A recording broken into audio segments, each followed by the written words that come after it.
అందరికీ నమస్కారం. ఈరోజు మేము ఇండోర్ గేమ్ ఆడబోతున్నాం. ఇదేం గేమ్ అంటే 8x8 గేమ్.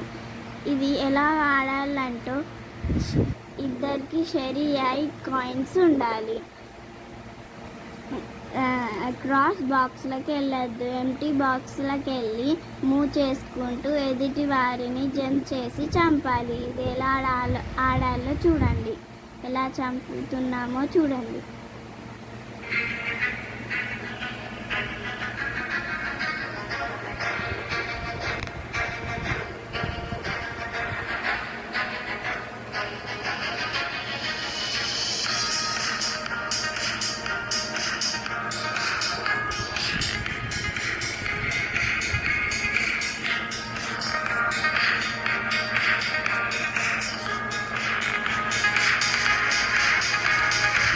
ఇది మీకు నచ్చితే ఆడి చూడండి. ఎవరికి ఎక్కువ కాయిన్స్ వస్తాయో వాళ్ళే విన్నర్.